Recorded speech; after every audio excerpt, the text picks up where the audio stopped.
Hello, good morning. Um, November 30. Do you believe that? November 30 na kapag mapapanood nyo itong message na ito. So, bilis, ano? November 30, tapos Pasko na. 1 month na lang, Pasko na.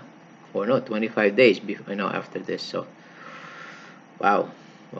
So, 2026 na. Kailan pa lang tayo nag-celebrate ng 2025, New Year. Ayan, 2026 na naman, New Year. Ay, bilis. So, anyways, mabilis din ang ating pag-aaral ngayong umaga. Okay? So, last time nating pag-aaral ay yung nakita natin yung isang libong taong paghahari ng ating Panginoon, and it was great, right? It's good to see that. Pero ngayon, we will have to move on. Okay? So, let's pray. Before we do that, thank you, Father God, for this morning. Thank you for your goodness, for your grace, for your mercy, O Lord. And I thank you so much, O Lord, for sparing your church in Sagin, Lord, from the typhoon that just passed, O Lord. Maraming salamat po, Lord, that binantay nyo sila. Wala pong gaanong nasaktan, na damage, o ano man, O Lord. They were spared, Lord, sa ulan ng bagyong Uwan. So thank you, God, for being gracious, for being merciful, for so loving, O Lord, and taking care of your children in Sagin. Salamat po, Lord. And as we study this morning, O Lord, I pray that we would get to see you more, Lord, and your good, very good plans for us, O Lord, as we remain in you. We thank you, Lord Jesus, for your salvation, for your grace. We love you and we praise you in Jesus' name. Amen. All right. Revelation chapter 20, verses 7 to 15. Ang title natin is Ang Mga Hatol ng Diyos ay Tunay, Totoo, at Matuwid.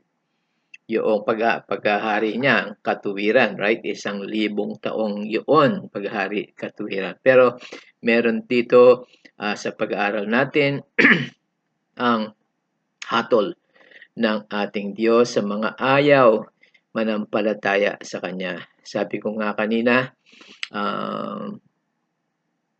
kung marapat lamang, doon na lang tayo sa 1,000 taon na paghahari, which is again, puno ng katuwiran at kabanalan ng paghahari ng ating Panginoon. But there's still more. Actually, there's more good things to come, But I hope na makaka-encourage sa atin yung last week message natin.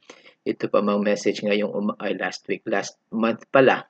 At itong pag-aaral natin ngayong umaga, maging ganoon din. Yung lumago yung ating pananampalataya sa Panginoon, yung excitement natin na dapat sana maging malakas pa or maging excited pa tayo sa kanyang pagbabalik, because there's a lot of good things to come. So sabi ko nga kanina, we need to fast forward, okay?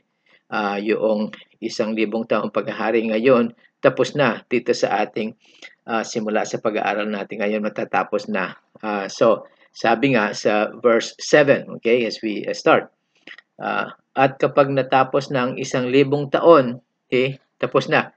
So na fast forward talaga, pero could you just imagine yung 1,000 years na yun na matuwid ang pamamalakad ng paghahari ng ating Panginoon. So, tapos na, sabi, at kapag natapos ng 1,000 taon, pakakawalan si Satanas mula sa kanyang kulungan, at siya'y lalabas upang linlangin ang mga bansa na nasa 4 na sulok ng daigdig, at ang Gog at Magog.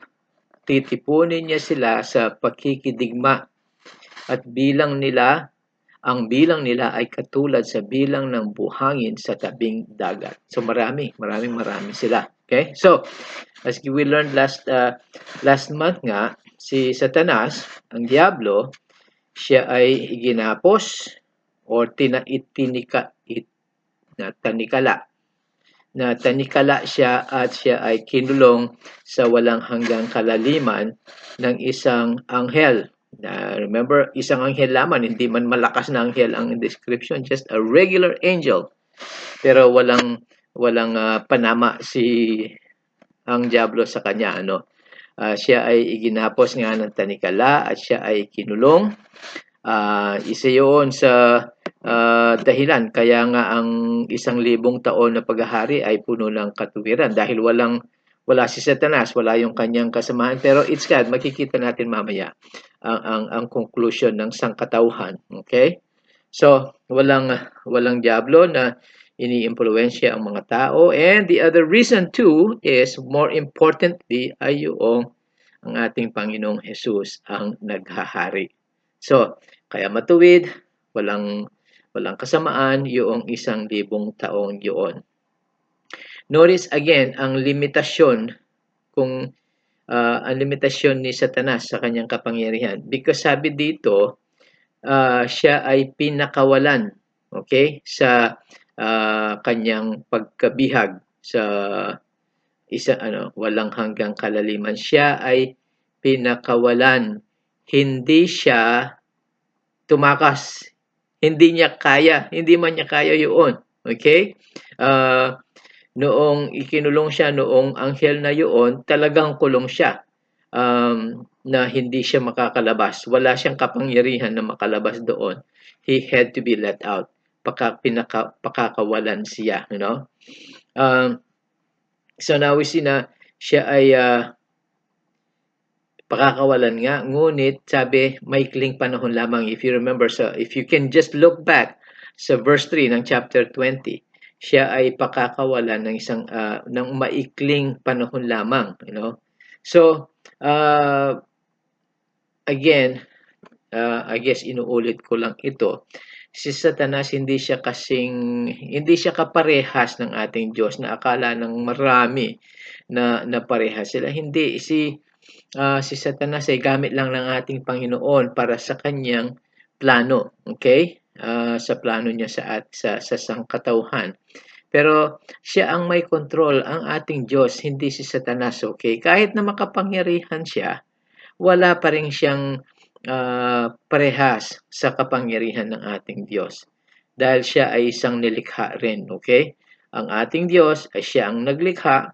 Si Satanas ay katulad lang nating nilikha ng ating Diyos. Kaya lang again, sa kanyang pride, sa kanyang kayabangan, sa kanyang pagmamataas, siya ay nahulog sa kanyang lugar na ibinigay ng ating Diyos sa kanya. So, ang tanong dito is, bakit siya pakakawalan pa? 1,000 taon, ba't hindi na lamang ipagpatuloy yung 1,000 taon? Matawid naman, maganda yung pamumuhay, parang ang katulad noong sa hardin ng Eden, you know? Bakit pa pakakawalan? Okay. Ito ang aking opinion doon ay patutunayan. Patunay ito na ang ating Diyos, ang kanyang mga hatol ay tunay nga, totoo at matuwid. Unang-una kay Satanas. You would think 1,000 taon siyang nakakulong sa walang hanggang kalaliman. Hindi man siya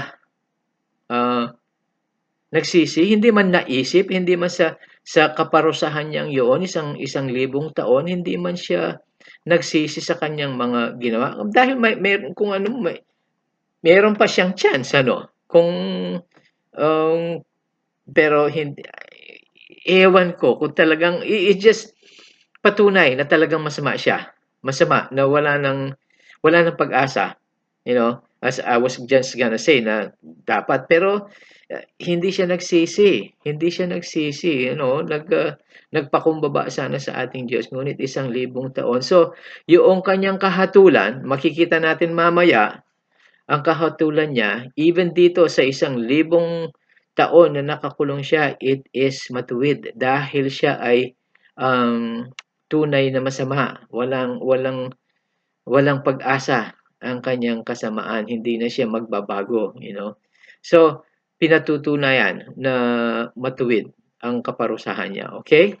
So, tingnan niyo naman ang ginawa niya. As soon as he comes out, paglabas niya or pinakawalan sa ah, walang hanggang kalaliman na kulungan niya for 1,000 taon, ano ang ginawa niya? Right away, nilinlang niya ang mundo, ang sangkatauhan. Yun ang kanyang nature. Ano, hindi na siya magbabago. Ah, kaya kailangan lamang na siya ay hatulan. Sa John chapter 8 verse 44, ang tagasulat ng ebanghelyong yun, si John, even this, ang aklat ng pahayag, si John din ang nagsulat. Sa chapter 8 verse 44 ng kanyang gospel, sinasabi niya si Satanas ay isang mamamatay tao, isang sinungaling, at sabi pa niya siya ang ama ng kasinungalingan. Nature niya, natural niya, hindi na siya magbabago. So, matuwid na siya ay parusahan ng ating Diyos. Siya ay hatulan ng ating Diyos. Ano pa ang nagpapatunay doon na ang Diyos nga, ang kanyang mga kahatulan ay tunay at matuwid? Sabi, maraming tao ang sumama kay Satanas na makipagdigmagin, maghimagsik na naman laban sa ating Panginoon at sa kanyang mga banal. Pagkatapos ng 1,000 taon na matuwid na paghahari ng ating Diyos at ang kanyang mga banal, meron pa rin na tao na ayaw nila yun. Ayaw nila yung matuwid. Ayaw nila yung mabuti. At sasama nga kay Satanas na maghihimagsik na naman, na i-overthrow, na magrevolusyon sa isang pamamahala, sa isang kapamahalaan, sa isang kaharian na matuwid ang lahat. It's unbelievable, ano? Hindi ka panipaniwala na mayroong ganoong tao. Ayaw nila yung matuwid. Ano ang sabi ni Jeremiah or Jeremias ba sa sa Tagalog, pero Jeremiah chapter 17 verse 9. Sabi, ang puso ay magdaraya ng higit kaysa lahat na bagay at totoong masama. The heart is deceitful above all things and desperately wicked. Ang puso ng tao, kapag hindi tinanggap ang Panginoong Hesus, hindi mababago ang puso ng tao. Ang Diyos lamang ang makakapagbabago sa puso ng isang tao. Puso na ayaw ang matuwid. You know? Ang puso ng isang tao, it's kahit na perfect ang condition, kung hindi magpapakumbaba sa kaharian o paghahari ng ating Panginoong Hesus, ang pusong yun ay maghihimagsik. You know? Again, proves, nagpapatotoo na ang puso ng tao masama. Hindi nila mabablame, hindi nila blame, paratang, or nakalimutan ko Tagalog, pero blame. Yung hindi nila mabablame ang environment nila dahil sa kanilang masamang pamumuhay. Okay? Hindi yung environment, yung puso ang may problema. Ewan ko kung may narinig na kayong tao, maybe nandiyan, marami dyan. Pero yung ini-excuse nila yung masama nilang pamumuhay, kasi ang aking tatay ginawa yun. Kaya ginagawa ko rin. What's that? Ang tatay ko kasi nagbabae. Kaya ako nagbababae rin. Ang tatay ko lasenggo, kaya ako naglalasing din. Hindi mo kasi alam, ang aming tahanan noon, broken home. I come from a broken home, kaya ganito ako, broken. Hindi. Well, on the other side, merong mga tao na lumaki na halos sa church. Yung kanilang pamamahay, yung kanilang tahanan, they're a Christian loving family. And yet, pag sila ay tumanda na, anong pinipili nila? Umaalis sila sa pananampalataya at pinipili nila yung isang buhay na hindi nakasunod sa ating Diyos. Right? So it's not the environment. Ano? Kaya dito, proof. Environment, matuwid ang pamamahala ng ating Diyos. Malinis. And yet, maghihimagsik sila. Kaya ang sabi ni David, sinulat ni Haring David sa Psalms chapter 51 verse 10, sabi niya, likhain mo ako ng isang malinis na puso, O Diyos, at magbago ka ng isang matuwid na espiritu sa loob ko. Create in me a clean heart, O God. See? Yun ang dalangin ni David. Isang tao na siya tinatawag na a man after God's own heart. And yet, tingnan nyo ang kanyang dalangin, likhain mo ako ng isang malinis na puso, O Diyos. Even he was struggling with that. So, this is what we need. Ito ang kailangan ng tao na isang bagong puso na hinahangad yung maging kalugod-lugod sa ating Diyos. Hindi nakakapagpabago yung environment, ano? And only God, ang Diyos lamang ang makapagbabago ng isang puso ng tao. Kaya dapat tayong magpakumbaba sa Kanya at hingin yun, Pero napakaraming tao, sabi hindi mo mabilang. Parang ang sabi let me go back there. Ang bilang nila ay katulad sa bilang ng buhangin sa tabing dagat. Which just means it's a figure of speech na marami sila, So, saan sila nanggaling? Saan nanggaling itong mga taong ito? Pagkatapos nung panahon ng kapighatian, yung 7 years, yung 7 taon na panahon nga ng kapighatian, meron pa ring mga taong pumasok sa Millennial Kingdom. Hindi lahat ng tao namatay doon. Yung mga nangamatay doon, yung mga tribulation saints, pinugutan ng ulo or in-execute kung anumang paraan yung ginawa nila, yung ayaw tumanggap sa tatak ng Antikristo, yung marka ng Antikristo.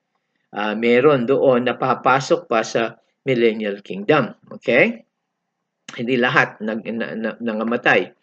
So, pagpasok ng mga taong ito, kahit na hindi na gaanong marami. Remember, ang daming nangamatay doon sa panahon ng kapighatian, right?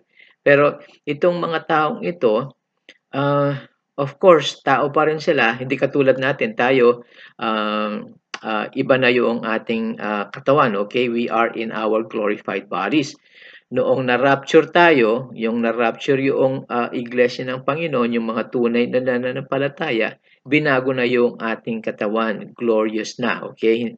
Yung katulad ng katawan ng ating Panginoon nung siya ay nabuhay muli. So, ganoon na tayo. Hindi katulad ng katawan natin ngayon. Pero yung papasok sa 1,000 taon nito, tao pa rin sila na may laman, ganun pa rin. No? So, anong mangyayari? Magpo-produce na naman, magmo-multiply na naman, magkakaanak naman. They're still in their physical bodies, okay? So, ano itong mga bagong henerasyon na ito na lalabas na ipapanganak sa 1,000 taon na ito? Ano ang kanilang mamamana sa kanilang mga magulang? Katulad natin din, mamamana nila yung nature ng sin. The sinful nature, the flesh, ang laman natin, doon pa rin. So they're just like us now. Tayo, we are saved nga, we are going to heaven, but we still have the sin nature, right? So ganun din sila, itong bagong generation na ito, na ipapanganak sa isang perfect condition.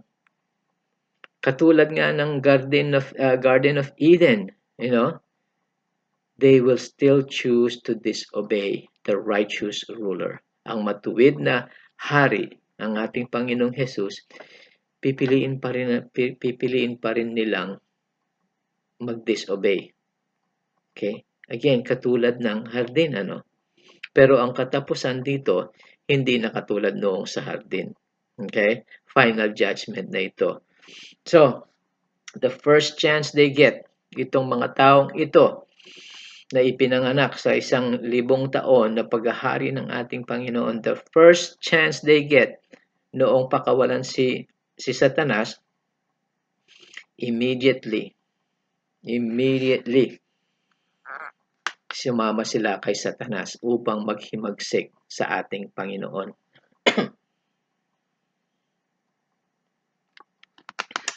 Nakakalungkot, Unbelievable.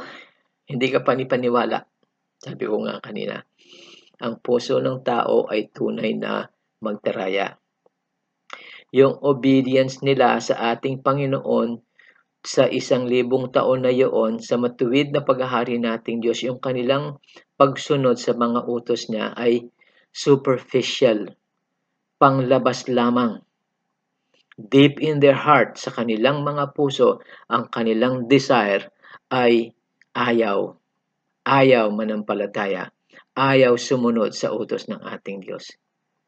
And there's still many who live like this. Yung tinatawag nating pakitang tao lamang.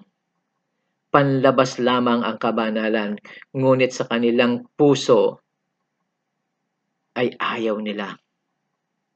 Gusto nila yung kanilang sariling buhay. Gusto nila yung paghahari ng kanilang sarili sa halip na paghahari ng ating Panginoon sa kanilang buhay. It's still the same, Pero dito, after this study, makikita natin hindi na. Okay? So, I hope ang dalangin ko, ang aking ninanais ay wala sa atin na namumuhay ng ganito, na panlabas lamang ang ating pagsunod sa ating Panginoon. Dapat ang ating puso nakasunod, kanya lahat, okay? Nasa kanya lahat. And how did they get to be so many? Bilang ng sila lamang yung nag-rebellion, okay? Merong hindi nag-rebellion, yung mga nag-rebel dito, ang bilang ng sabi nga buhangin sa dagat. But how did they get so? Imagine living in perfect condition, okay? Perfect ang condition. Ang health, ang health sa Tagalog? Health and prosperity sa lahat. Hindi lamang iilan, okay? Health and prosperity sa lahat ng tao. Yung mga tao diyan, they will be living, mamumuhay sila sa full extent. Walang mamamatay na bata, walang because everything is right, everything is clean, everything is. So ang mga tao, maybe they live into their hundreds or 120 years old, walang sakit na makakamatay sa kanila. Walang krimen. Walang mga mamamatay tao, walang magre-rape, walang So ang mga tao, they will live with, a strong ripe old age. Again, maybe 90s, 100s, 120s man, So isipin nyo yung mga taon na yon, katagalan ng pamumuhay ng tao, they will be making babies. Maybe in their 70s, in 80s, magkakaanak pa sila. Remember si Abraham? Si Abraham, ilang taon na nung ipinanganak si Isaac sa kanya? 100 years old na si Abraham. So it's possible, So again, with prosperity, kasaganaan sa lahat, hindi man sila mag-worry na baka wala akong ipakain sa aking mga anak. No! Mayroon. So, they'll be making babies. So, a lot a lot, marami. And 1,000 taon yun. Oh. So, with those factors, yung mga kagandahan ng buhay, kabutihan ng buhay, buhay, na nahawa ko sa mga iba dyan, buhay, hindi buhay. So, kasaganaan ng buhay, health, so, ang populasyon ng daigdig, it will darami ng darami, So, yun ang sinasabi. This is how their numbers get so big. Sabi nga, parang bilang ng buhangin sa dagat. But again, those are the only ones who will rebel. Meron pa rin hindi magre-rebelde sa ating Panginoon. Okay? Pero marami na rin sila. At sila ay lalaban sa ating Panginoon. But look at the result. Okay? Sabi sa verse 9, sila ay umahon, itong mga taong ito, si Satanas at yung mga sumama sa kanyang, naniwala na naman sa kanyang mga kasinungalingan. Sabi sila ay umahon hanggang sa kabila ng kalaparan ng lupa.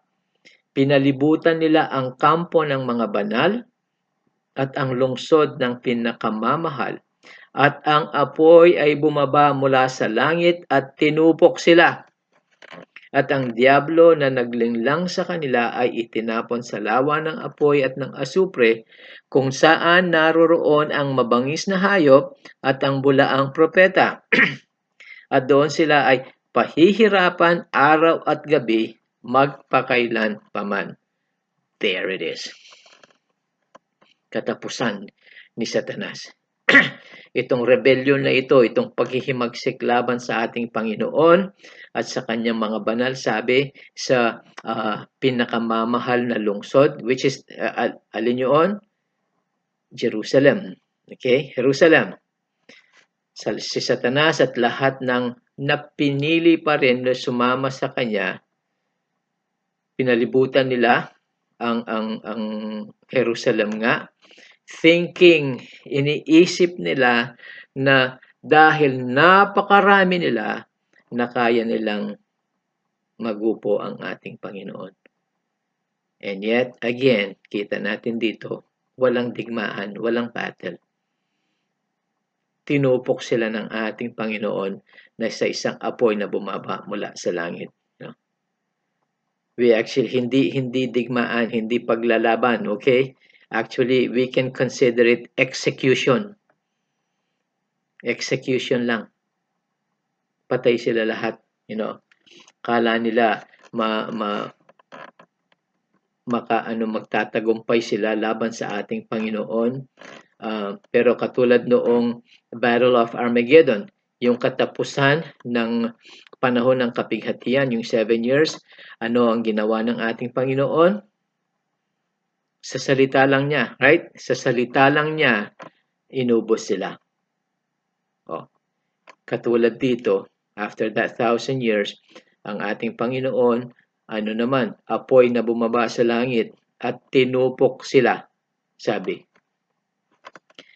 Same result. Kapag naghihimagsik tayo laban sa ating Panginoon, kapag ang tao ay ayaw manampalataya sa Kanya, same result. Okay? Nobody, walang sino man ang nagtatagumpay laban sa ating Panginoong Jesus. Remember that. Wala. Ni sino man. Kahit sa Satanas pa man. Nobody wins against Jesus. So, submit. The only wise choice is to submit to our loving and gracious Lord Jesus Christ. Huwag maghimagsik. Huwag lumaban. Walang panalo laban sa Kanya. So ngayon, ang diablo, si Satanas, siya ay itinapon na sa lawa ng apoy na nandoon na ang remember yung masamang Trinidad na tinawag natin, o tinawag ko at least, ewan ko yung hindi ko maano yung Trinity. The unholy Trinity. Ang Antikristo, ang bulaang propeta, at ngayon ang kanilang leader na si Satanas. siya ngayon sasama na sa kanila sa lawa ng apoy. Kompleto na naman sila. But this time, hindi na sila babangon uli. Hindi na sila makakabalik sa daigdig para linlangin na naman ang sangkatauhan. Never. Because sabi, ang diablo na naglinlang sa kanila ay tinapon sa lawa ng apoy at ng asupre, kung saan naroon ang mabangis na hayop, di yun ang Antikristo, at ang walang propeta, at doon sila ay pahihirapan araw at gabi, magpakailan paman. Magpakailan paman. Forever. They will never return to this earth. They will never ever deceive man anymore. Wala na. Okay? At sila ay pahihirapan araw at gabi. Forever and over. Forever and ever. Hindi katulad, ewan ko kung meron na kayong napanood na pelikula o ano pa man or nabasa sa mga comics o ano na para bang si Satanas ay naghahari sa impyerno. Nakita niyo na? Mayroon siyang sungay, mayroon siya yung pantusok, pitchfork, tapos parang naghahari siya sa sa impyerno. No, hindi siya maghahari. Siya ay parurusahan din, siya ay pahihirapan din sa lawa ng apoy. Sila ay maghihirap kasama yung kanilang yung dalawang assistant niya, ang Antikristo at pulang propeta, at lahat ng sumama sa kanya. Parurusahan, pahihirapan. Pare-pareho lang, hindi siya maghahari doon. Mahihirapan din siya. So, forever. They will be judged forever. Ngayon, sa verse 11, yung mga sumunod sa kanya. Sabi sa verse 11, at nakita ko ang dakilang maputing trono at siyang nakaupo rito. Ang lupa at ang langit ay tumakas mula sa kanyang harapan. Wala nang natagpo ang lugar para sa kanila. At nakita ko ang mga taong patay, hindi dakila at dakila, na nakatayo sa harapan ng Diyos. At binuksan ang mga aklat, at ang isa pang aklat ang binuksan. Ito ay ang aklat ng buhay. Hinatulan niya ang mga patay ayon sa nakasulat sa mga aklat ayon sa kanilang mga gawa. Pinakawalan ng dagat ang mga taong patay na taglay nito, at pinakawalan ng kamatayan at ng Hades ang mga taong patay na nasa kanila. At hinatulan ng Diyos ang bawat tao ayon sa kanilang mga gawa.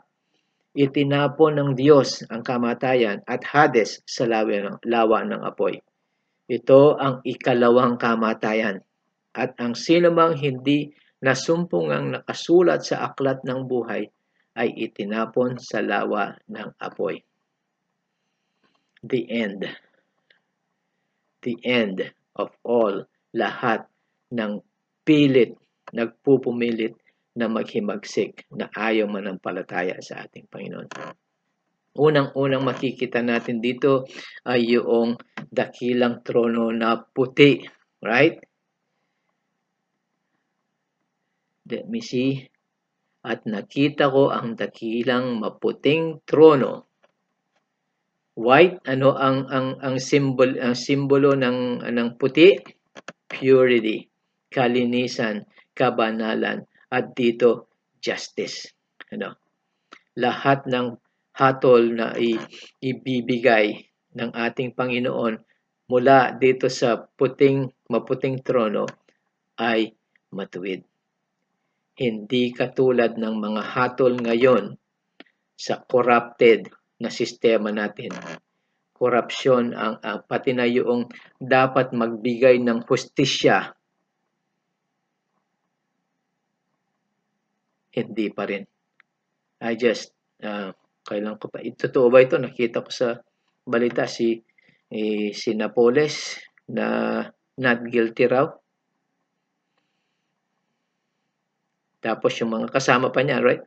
Kasama pa niyang nagnakaw ng maraming funds para sa mga tao.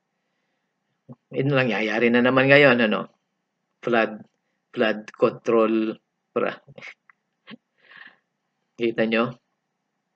Yung mga dapat nagbibigay ng justice, hindi makapagbigay ng... There is no justice sa mundong ito ngayon. Pero, nababasa natin, magkakaroon. At sila, yes, makakatakas man sila sa hustisya ng sangkatauhan. Ngayon yung mga tao, makakatakas man sila. Hindi sila makakatakas sa hatol ng ating Panginoong Jesus. So, maiinggit ba kayo sa kanila? Kahit na napakayaman nila, napakaraming pera nila na ninakaw nila sa mga tao. Pagharap natin sa ating Panginoon, alin ang gusto nyo? Yung ibubukas yung mga aklat na nandoon lahat ang kasamaan na ginawa or doon sa aklat ng buhay. Right? So, there will be justice. There will be justice when Jesus comes. Okay, so ito ang ngayon ang hatol sa lahat ng hindi nananampalataya throughout, okay, sa lahat ng kasaysayan ng sangkatauhan noong unang nilikha ang sangkatauhan tapos nagkasala na doon yung lahat-lahat ng mga nagkasala doon, lahat sila dito sila hahatulan na tinatawag na ikalawang kamatayan. Tayo, we're in the first resurrection. Ito, second death. Okay? The dead,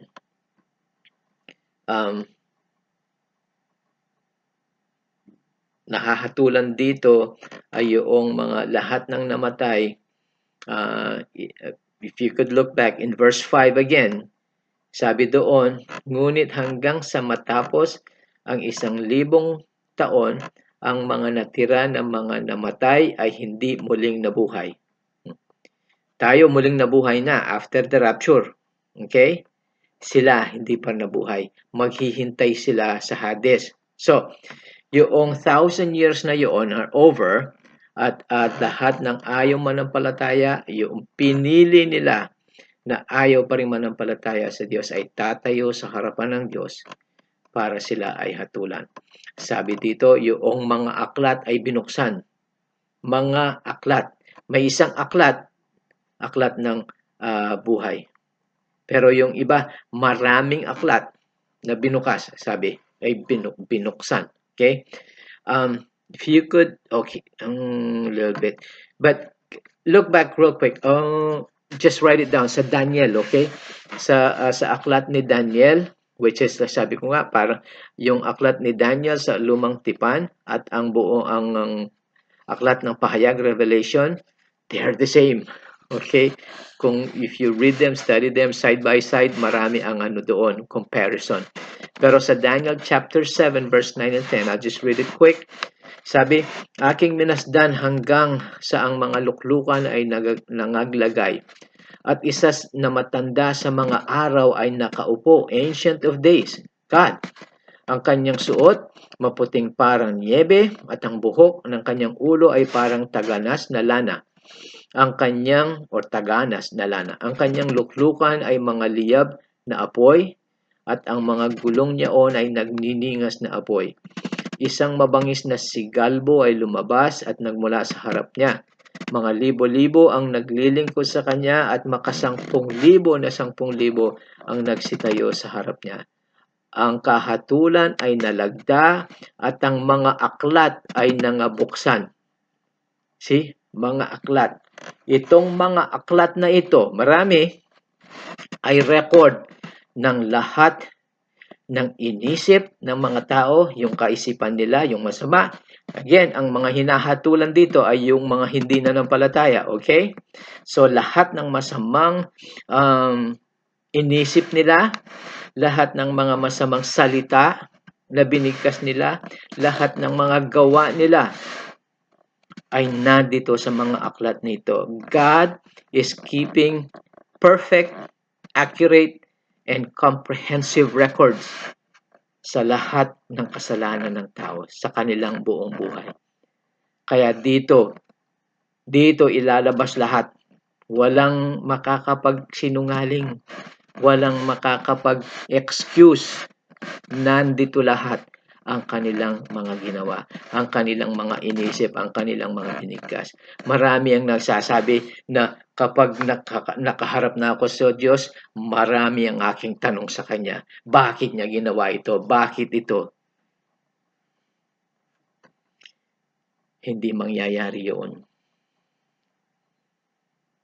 Kapag humarap ka, ang lahat ng tao na haharap sa ating Diyos sa araw ng kahatulan, wala silang masasabi. Sabi dito, they will be standing before God. Nakatayo sila sa harap ng Diyos. Walang magsasalita dahil ang kanilang kasalanan, lahat ng ginawa nilang masama ay nakasulat.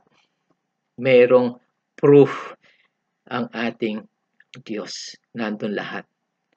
Itong harap nilang ito, kung maano natin yung sa mga korte kapag may accused, right? Sa korte mayroong proceedings, dito yung kabilang panig, sabi nila guilty siya, yung kabila hindi guilty, tapos mayroon silang mga proof na testimonies, hindi ito ganoon. Okay? Ito sentencing na lang, sentensya na lang. They already are proven guilty against God. So ito sentensya na lang ang kanilang hatol. So books will tell lahat ng kanilang ginawa. Wala nang excuse dito sa araw na ito, itong panahong ito. God will prove, patutunayan ng ating Diyos na ang kanyang hatol sa kanila ay matuwid dahil nasa mga aklat ang lahat ng mga ginawa nila. Ngunit, merong isang aklat pa. Sabi, then there's the book of life. Isa lang. Yung iba, mga aklat, sabi, right? Mga aklat. Ito, isang aklat. Isang aklat na aklat ng buhay. Sila yung nandoon sa pangalan nila nakasulat, yung tinanggap nila ang handog, ang sacrifice ng ating Panginoong Jesus. Ang ating mga pangalan nandoon. And notice this, okay? Very important. Yung aklat ng buhay, meron lamang pangalan. Pangalan lamang ang nakasulat. Walang record of sin. Hindi katulad noong mga aklat na binuksan na papatunayan na ipakikita lahat sa kanila ang mga kasamaan nilang ginawa. Dito sa atin, pangalan lamang. Dahil yung lahat ng ating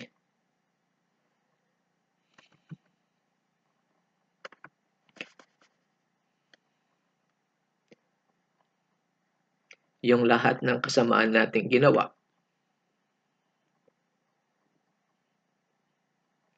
yung lahat ng mga kasalanan natin, burado na.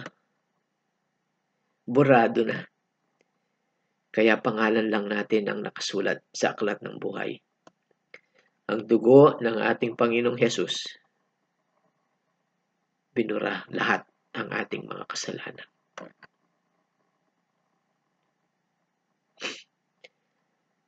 Thank you, Jesus. Praise Jesus. So, nandun tayo. Siguraduhin natin, pangalan natin nasa aklat ng buhay. Walang kasalanan sa pangalan natin. So, lahat ng mga hindi nanampalataya, na namatay, ang kanilang mga kaluluwa ay nasa Hades. Okay? Hindi pa ito kasi yung final judgment. Yung final judgment is dawa ng apoy. Pero yung mga namatay noon, na hindi nanampalataya sa Panginoon, nandun sa Hades. Ang sa atin, okay, kapag ang isang nananampalataya ay namatay, sabi sa Bible, to be absent from the body is to be present with the Lord. Kapag tayo ay namatay, immediately, nasa piling na tayo ng Panginoon. Okay? Pero, ibabalik yung ating, how do I explain that? we will be back in our glorified bodies. Okay? So, iba yung sa atin, iba yung sa nananampalataya, iba yung sa mga hindi nananampalataya. Sila dito ay yung kanilang kaluluwa pumumunta sa Hades hanggang dito sa hatol na ito, okay? So babalik sila sa kanilang mga katawan, ibabalik ng Panginoon ang kanilang katawan, ang kanilang kaluluwa hanggat para sila ay hatulan dito, final white throne judgment na itatapon na sila sa lawa ng apoy. That's the final. Kapag nandoon ka na sa lawa ng apoy, forever na yon, magpakailanman na. Katulad ni Satanas, katulad ng Antikristo, katulad ng bulaang propeta, forever na yon.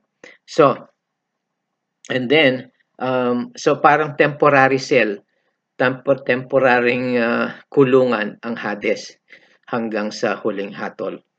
And then, sabi din dito, pati na ang kamatayan at si Hades ay itatapon din sa lawa ng apoy. Which indicates na pagkatapos ng panahong ito, itong hatol na ito, wala nang kamatayan. Okay? After this event, yung binabasa natin ngayon, pinag-aaralan natin, pagkatapos nito, wala nang kamatayan.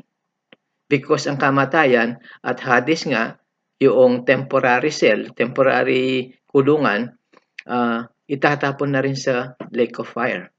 So sabi ko, it gets better, okay? Kung yung 1,000 taon, napakaganda na, it gets better. Hindi pa langit yun, okay? Meron pa ang langit, mayroong bagong langit, bagong mundo. So, no more death for eternity. No more death hanggang sa magpakailanman para sa ating nananampalataya. Sa kanila, lawa ng apoy. Pero sa atin, piling ng Panginoon. Piling kasama ng ating Panginoon na wala ng kamatayan. We're getting close to eternity. So, yung millennial kingdom, ano lang yun, introduction pa lang sa napakagandang buhay na laan sa ating nananampalataya. So, the lake of fire, lawa ng apoy, ikalawang kamatayan. Nandoon si Satanas, si Antikristo, bulang propeta, kamatayan, Hades, at lahat ng ayaw manampalataya sa Panginoong Jesus, sa lahat ng kasaysayan ng sangkatauhan. Anyone not found, sino man na hindi nakasulat sa aklat ng buhay, ay itinapon sa lawahan ng apoy. Nakakatakot kung hindi ka nananampalataya. Pero sa ating nananampalataya, great news. Napakaganda ang hinaharap natin. So, make sure ang inyong pangalan, ang ating pangalan ay nasa aklat ng buhay. Huwag bigyan ng kahit ano pa mang kadudahan na ang aklat natin ay ang pangalan natin na ay nasa aklat ng buhay. Okay? And the only way, ang kaisa-isa lamang paraan para tayo makasigurado ay manatiling malapit sa ating Panginoon. Manatili malapit sa kanyang salita. Manatili na sumunod sa kanyang mga utos. John chapter 15, siya ang puno, tayo ang mga branches. Pero sabi, manatili tayo, right? Abide in the vine. Manatili sa ating Panginoon. Kung hindi, sabi, aalisin at itatapon sa apoy. So make sure we stay close to Jesus. Kahit ano pa man, kahit bagyo pa man, kahit ano pa man, lindol pa, kahit vulkan pa, kahit ano pa man, stay close to Jesus. He will get us through. He will take us to heaven as He promised. Okay? At lahat ng itong mabuti, maganda, ano pa man ang ma-describe natin sa panahon na darating para sa atin, nakalaan para sa ating nananampalataya sa Kanya. Nakalaan sa lahat ng mga pangalan na nakasulat sa aklat ng buhay. It be very, very good. So, remain. Stay with Jesus. Amen? Amen. Thank you so much for listening to me again. Love you. Praise God. Thank you, God, for everything. Lord, we love you. We praise you, Lord. Thank you for these great promises that you have for us, oh Lord. We can't wait. So we pray, come, come, Jesus, come. Come, Jesus, come. Take us to heaven with you for all eternity. We love you and we praise you. In your name we pray. Amen. Thank you. Have a good month. And I hope to see you again next month or sooner in heaven. I love you.